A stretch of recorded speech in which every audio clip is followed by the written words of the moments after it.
Clay. Gosh, I do all those things? You do all of those things. How do I have time to fish?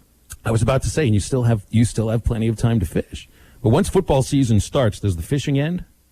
Well, so yesterday I got up at 6, fixed my breakfast, did the morning show, Morning Rush with Tommy and who's the other guy? His last name is a Rich or something like that. Yeah. It's yep. Anyway, did it with him. Oh, Joey Richardson. That's who it is. Yeah, that one. Yeah. Is he he's like a cast off from NSYNC, right? I believe exactly so. Right. Yes, and kept the hairdo. Yeah, and because he couldn't dance, they kicked him out. So, when you can't dance, you're out of the boy band. Anyway, then they had turned off the Norfolk for the first time in 9 weeks at 7 a.m. Well, in my little area, it takes about 2 hours for the water to sink back down to where it's wadeable. So I had 2 hours down there, caught 18 fish, came back up, did a podcast with Matt Jones, and then edited copy yesterday. Man, that's a great day. I mean, that's my life. It's great. I couldn't, so it's I do fish a little, but because I'm so close, an hour here, after work or an hour before work, is just soulless for me. So yeah, I still will get down there, and the fall is the best time of year. If I was living in Fayetteville, I wouldn't drive 2 hours, 45 minutes for 1 hour.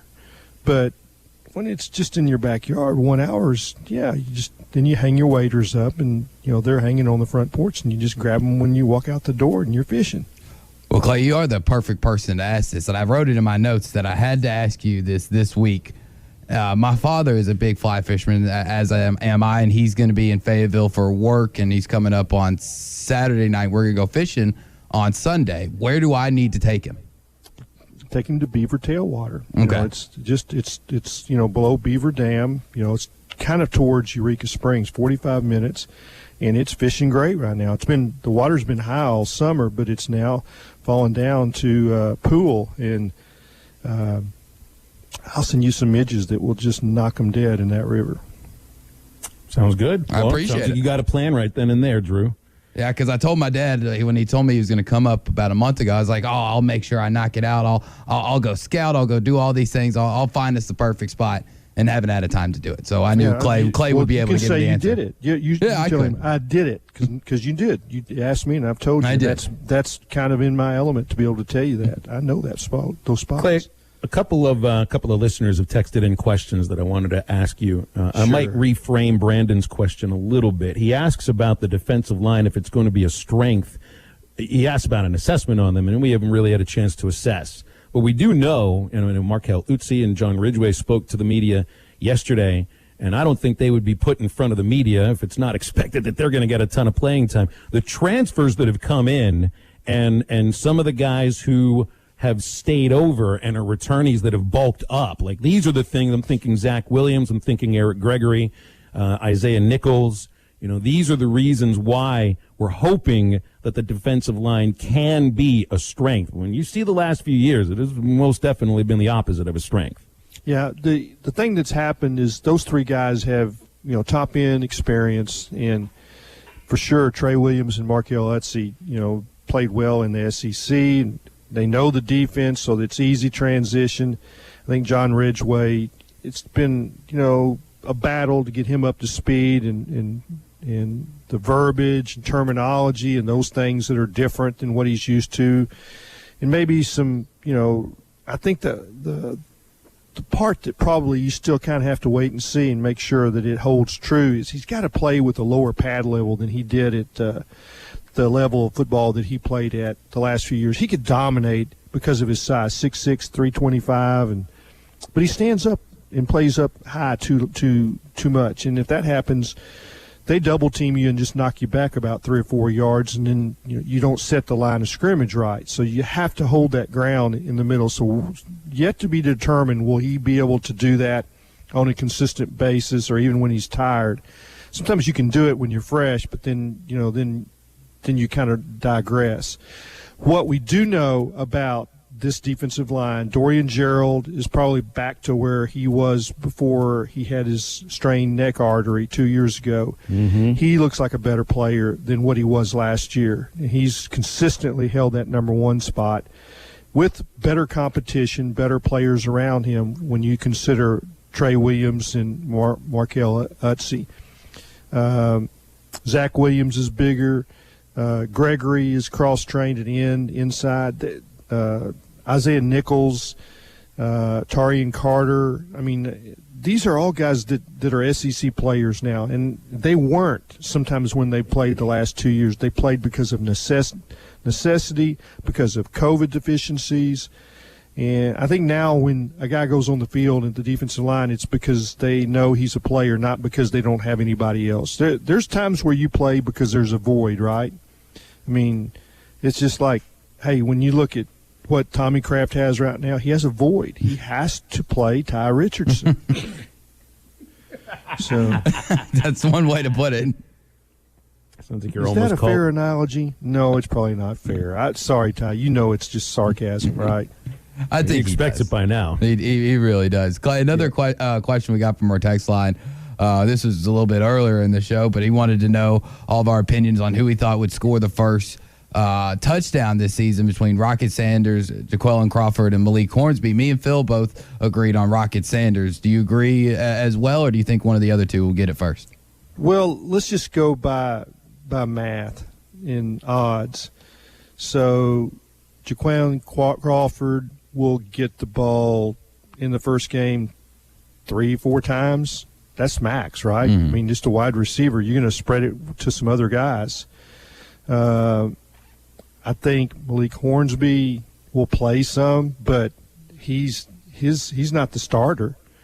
But Rocket Sanders, although not the starter, may carry it 15 times. So I would tend to go he would have more chances, and it would be more likely when they're on the goal line. Even if he's not the starter, you take 12 plays to get down the field, and Traylon Smith is a part of some of those, and maybe he's out for a blow, and he's in, Rocket's in there with the first team guys on the goal line, and he's 228 pounds. It makes sense that he's going to get the ball on the goal line. So that's my answer. So Sanders is such an interesting athlete, I think. Comes in as an athlete, immediately moved to running back, has the size, has the speed. I guess there might be some intricacies of playing the position that you probably need to learn just by playing games at that position. But, what do you think we can expect from Rocket Sanders this year as a freshman? Because I kind of have high expectations this year for him, and certainly in the future. Yeah, I think they're growing. I think over the last week we feel like, first of all, the thing that has to happen for young players is they have to stay on the practice field in the month of August. And I would have told you 6 weeks ago that the one that I was most fascinated with was A.J. Green. But he lost most of the camp, was kind of nicked up and couldn't practice. Well, if you can't practice, you can't learn the system. You can't go through middle drill. They can't find out if you're going to fumble or not. You can't learn pass protection. There's just so many things that then you just fall behind. And then you get to a point starting tomorrow, they're not going to reinstall any of this stuff. They're going forward, and now they're going to work against Rice. And then that's what happens week after week. It's not Rice, then it's Texas, and then it's Georgia Southern. And you get my point. There's no time for a young player to be tested and learn stuff. And so, Rocket, and what I hear about him, all the things that you said, Phil, and then one more, accountability. And that's not to say others aren't accountable, but if you have all the qualities that you mentioned, and you add accountability and willing to learn and to study and to go to class, and that last part is real important, because a freshman that won't go to class is really going to cause trouble when you get 2 to 3 weeks in, because then he's behind. He's having to do that. He doesn't have time for football. Study hall is going overboard. It's important for these young players. You better have time for football, that's for sure. Yeah. Halftime back after a quick break. We're brought to you by Wave Rural Connect, local and rural. Wave Rural Connect is a local rural provider that lives and works where you do, with fast fiber internet starting at $49.95 for 100 megabits per second. You can get a gigabit for $79.95 and television packages starting at $32.95. Fiber phones at $29.95. Great deals at Wave Rural Connect. They'll help your business with urban quality services. Give them a call at 833-4WAVE-RC. That's 833-4WAVE-RC. Wave Rural Connect and Arkansas Valley Electric Cooperative, changing the communities we serve. More with Clay Henry after this. Got Clay Henry here for final segment, hour number 1. Clay, what are we supposed to make about this alliance, which I don't even think is the proper thing to call it? And when I watched the press conference yesterday, whatever it is you want to call it, because it was a bad, awful, awkward press conference with no point whatsoever. To me, they're the sanctimonious three. They really came off as trying to be in ivory towers looking down upon the big bad SEC. I mean, I didn't like what I heard coming from them, and working together is fine. I don't think they even know what they're going to do. But does this have any effect on the SEC moving forward? Well, I took it as, okay, we couldn't work anything out. I mean, that's that you don't want to say that, right? So instead they said, "Oh, we couldn't work anything out. You can't be in our league. You don't fit. You're not good enough. You're too far away. Our academics are different." I'm talking. This is what both the Big Ten and the Pac-12 has told the Big 12. You don't fit. But you know what? We don't want y'all to go away because we might play you every once in a while in a non-conference game, but not very many. We only need one because we're going to play. We've got plenty of teams. So we're going to have an alliance, and every year we're going to bring our AD and our associate AD and our women's AD, and we're going to go to Jackson Hole. And we're going to play golf, and we're going to we appreciate y'all. Yeah, it's like talking about the conversation. I mean, what they announced yesterday is that we couldn't do anything. Talked. We couldn't figure it out. It's a whole lot of nothing. I think they call that a nothing burger, Drew. Yeah, they were talking about talking. It's almost as stupid as the line from Animal House, super secret double probation type of situation. They're threatening without actually making a threat, and they're trying to send a message without knowing what the message is.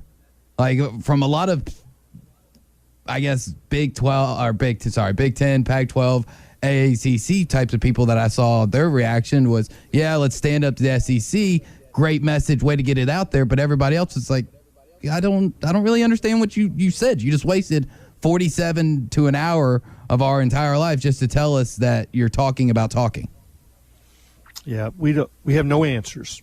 We have none. We've already met, and we have no answers. That's what and they don't. Again, the Big 12, without Oklahoma and Texas, without Nebraska. I mean, without Colorado, they already lost all those teams.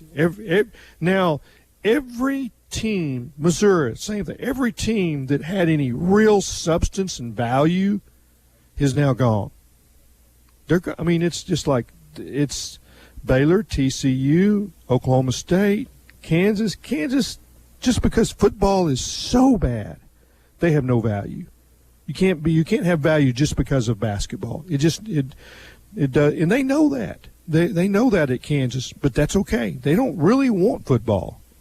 It causes too many problems. It's like the way Kentucky feels about football too. We kind of have to have it, otherwise, they might as well just follow their They might as well just follow their in-state colleague in Wichita State and just get rid of it. Kentucky, because it's in the SEC and because it's funded so well, has gradually improved a lot of different facets. I mean, they just win a volleyball national championship. I mean, I think they did. You're right. Yeah, they have improved some areas of their program because of SEC money, that they are competitive in some other sports. They have some real athletes in track, especially women's track. I mean, they're not going to beat Arkansas, but they do well in certain situations because of a core group. Their baseball comes and goes, right, Phil? I mean, it's there's been. I think it's been a few years since they made the tournament. Has it? Okay. Yeah. Yeah. That's it's come and gone, I guess. Yeah, they're kind of in that same position as almost like Missouri, and Tennessee before Tony Vitello turned that thing around, like an SEC program. And like, well, they're just not as good as you think that they should be. I got a question here from Wade in Branch, he asks about, and he says, what's better? I think the idea would be what means more, a win over Texas at home in a non-conference game, or a win over Texas A&M to break this incredibly frustrating losing streak in a conference game. Now, I could also say, like, which one of these possible victories is more within reach. Without question, it's Texas. But if you're going to put meaning on top of that, where would you put that? Well, Texas has more meaning to me. So that's an easy question. I would prefer that because I think it sets Arkansas up for a good season. That's a non-conference win, and then you have 4 non-conference. You get 3 conference games. One of them could be Texas A&M, but wouldn't have to be. I think Texas would be easier to beat. A&M is a better team.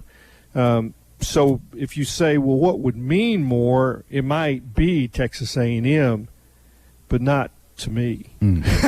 I just can't. I'm not ready to leave that. I mean, beating Texas is more important to me, and I think it is for most of the fan base. There's probably some that are under 50 that don't get it the way I do. I mean, and I'm not saying I get it. They don't understand what I get. Never should I tell somebody else, who they should, what they should covet. I mean, I love fly fishing, but hey, somebody else that wants to go bait fishing, that's there's nothing wrong with that. I shouldn't tell anybody what they should like. So if they want to like beating Texas A&M more, that's I think it's an individual decision, I guess. I mean, it's all about individual decisions these days, right? Yeah, it is, and just letting people be them, I guess. Yeah. But do you think that with Texas, I'm just going to be this crazy old man? Go ahead. Okay. Do you think with Texas coming into the league in the next 5 years that people of my generation, which I know a lot of my friends who grew up Arkansas fans, they would tell me A&M, LSU, and Ole Miss were the big 3 rivals for Arkansas and leave Texas out? Do you think it ever gets back to where it used to be? Well, Drew, I think when you walk into that stadium and you see the intensity that the fans have, and of course we all understand that the people buying the tickets by and large are a little older. They can afford those donor areas and all that, but when you see the passion they have for playing Texas, and then you see the celebration that results and see the excitement that brings, you'll kind of get brought along a little bit. It might take a while, but yeah, I think just playing them, it would be really hard for a 30-year-old to say Texas is important when we don't play them. I mean, I get that. We haven't played them for 30 years, on a regular basis. There's been a couple. There's nothing in there that would make them feel that it's important, like it is for me, that they didn't grow up in 1964 when they were 10 and Arkansas wins in Austin when Texas is number 1 and we all run out into the streets and start honking horns of parked cars. You don't have that. That's in my soul. It's in my bones. And I can't pass that on to you. You didn't live it, but now you know it, right? So you understand why people my age have that. And that didn't just happen in Meadowcliff and Southwest Little Rock. It happened all over the state. It was the same immediate response. There's no social media. There's no texting. It happened without anybody saying, let's do it. Everyone just did it. Yeah. I mean, you feel like you would have the same reaction if Arkansas somehow would ever find a way to beat Alabama. No question. Honestly, that's how I feel like, Arkansans viewed Texas the same way that you do Alabama now. Yep. Yeah, and I will say this. Texas has that great rivalry with Oklahoma. They need some other rivalries too. They need to feel important and relevant. They're leaving Baylor and TCU. They need Oklahoma, Texas A&M, and Arkansas. Oklahoma lost Nebraska. They need Arkansas. Yeah. So there's some gaps being filled in with this, and it's going to be real and meaningful when they play in baseball and basketball. I mean, I think I've always loved basketball in that you can see the faces of the athletes and the intensity. Celebrations are more spontaneous in basketball than they are. We throw flags for celebrations in football. In basketball, you dunk and you hang on the rim too long, you get a tee, but you dunk and you come down and you want to do cartwheels all the way down the floor, by golly, go ahead and do it. People see the passion, and they will see the passion of playing Oklahoma and Texas for basketball in Bud Walton Arena, in my opinion. Keep in mind, too, in baseball, there's like no such thing as unsportsmanlike conduct. Nobody gets penalized. There are no technical facts. You could throw your bat 100 feet in the air after hitting a 2-run homer in the 6th inning and just be like, yo, what are you going to do about that? Texas. Downward horns will be there. Exactly right. Clay, we're out of time. Appreciate you, man. Always fun. You know, the start of the season is just around the corner, and if you're into sports betting, Bet Online is where you should go to win some money today. Whether it's live bets during games or future bets on who you think will win the championship, Bet Online has all the latest odds, news, and information for all your online sports betting needs. Visit the website today or use your mobile device to join and receive a 50% welcome bonus on your first deposit. So before the next big game or before the season starts, head on over to Bet Online and start playing today. That's Bet Online, your online sportsbook experts.